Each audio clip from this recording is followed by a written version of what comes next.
আসসালামু আলাইকুম রহমতুল্লাহি ওয়াবারকাতুহু। আপনারা সবাই কেমন আছেন? আমরা আজকে শিখব কোরআন শরীফের গিলাফ।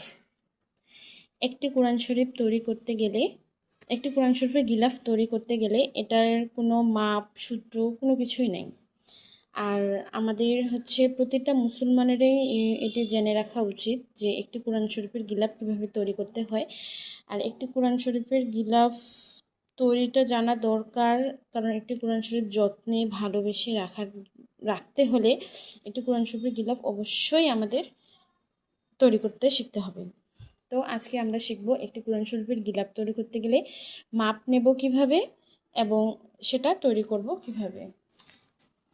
তো মনে করলাম যে এটাই আমাদের একটি কোরআন, তো এটা মাপ নেব কিভাবে। এটা এখান থেকে ধরে এখান থেকে মাপ নিতে হবে। তো 5 ইঞ্চি, আবার এই পাশে ধরে 5 ইঞ্চি উপরেই, এইভাবে দিয়ে এটা মাপ নিতে হবে। তাহলে আমাদের আসলো কত? 12 ইঞ্চি।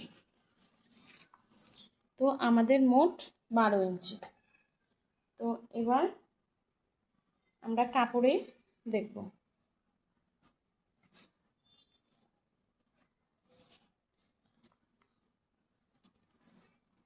তো আমাদের এই পাশেও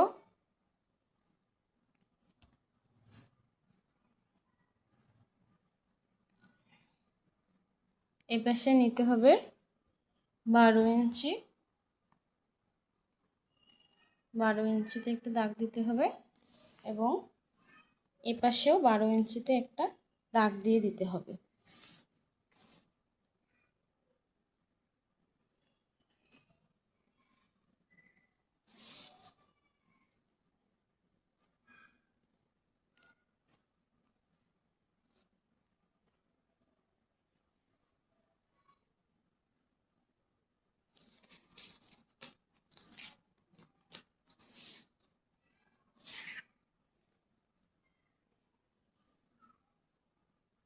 তো আমাদের এই দাগ মিল করে দিতে হবে, সমান করে।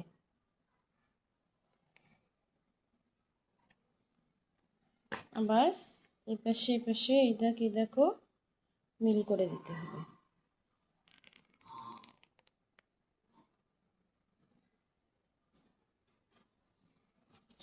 এখন আমাদেরকে এই দাগে কাটিং করে নিতে হবে।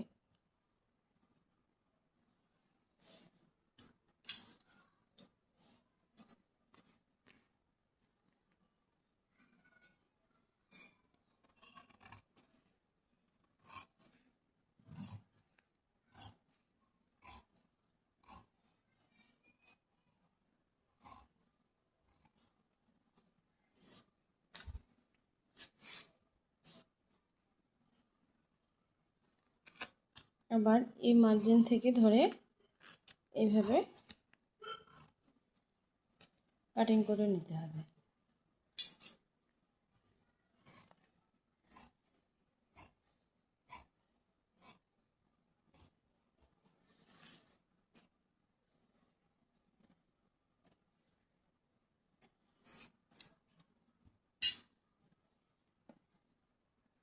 তো এই যে কাপড়টিকে সোজা সাইডে রাখতে হবে।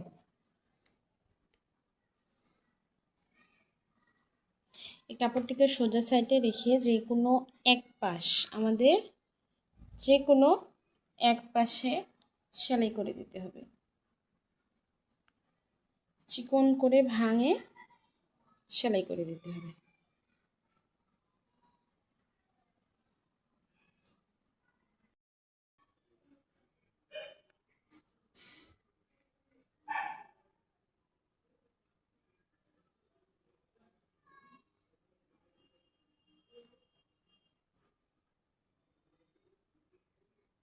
এভাবে করে একটা পাশ সেলাই করে নিতে হবে।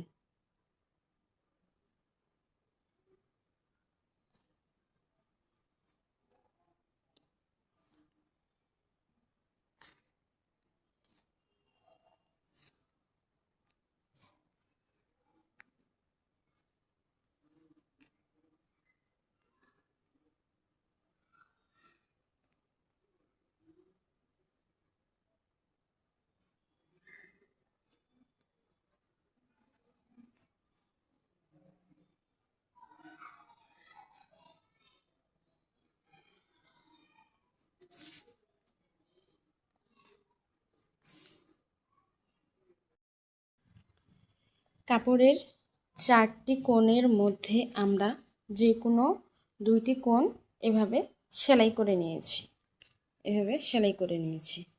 তো আমরা কাপড়টিকে এখন সোজা সাইডে করব।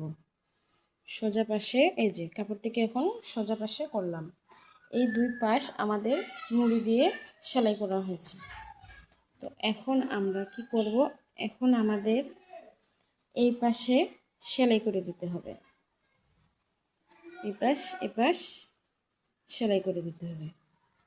তো একটা জিনিস লক্ষ্য রাখতে হবে, এখানে সেলাই করার সময় যে পাশটাতে আমাদের সেলাই নাই, যে পাশটাতে আমাদের ভাঁজ দিয়ে সেলাই করা হয়নি, ওই পাশটা 1/2 ইঞ্চি ফাঁকা রেখে সেলাইটা করে দিতে হবে।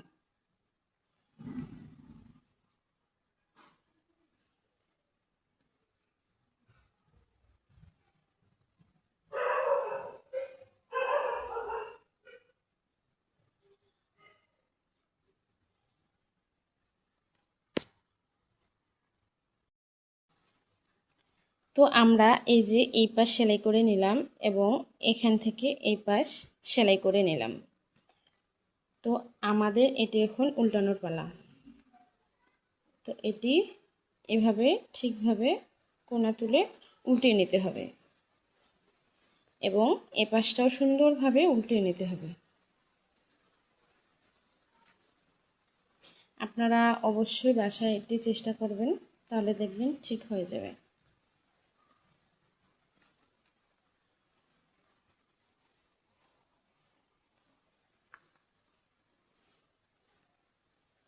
তো আপুরা, এই যে হয়ে গেল আমাদের কোরআন শরীফের গিলাফ।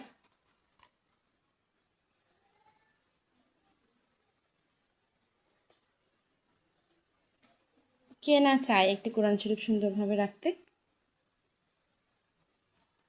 এই যে একটি কোরআন শরীফ যত্নে সুন্দরভাবে রাখার জন্য একটি গিলাফের অবশ্যই দরকার। তো আপনারা অনেকেই এখন এখানে কেউ টিপ বোতাম দিয়ে থাকে, এখানে একটা টিপ বোতাম, এখানে একটা টিপ বোতাম দিয়ে এইভাবে দিতে পারেন। আবার অনেকে ফিতা চিকন করে ফিতা সেলাই করে এইভাবে ফিতা দিয়ে দিতে পারেন। তো এই যে আপনারা হয়ে গেল আমাদের কোরআন শরীফের গিলাফ।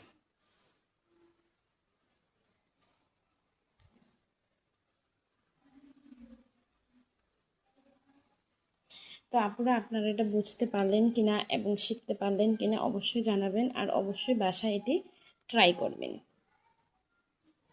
সবাই সুস্থ থাকবেন, ভালো থাকবেন। আসসালামু আলাইকুম ওয়া রাহমাতুল্লাহ।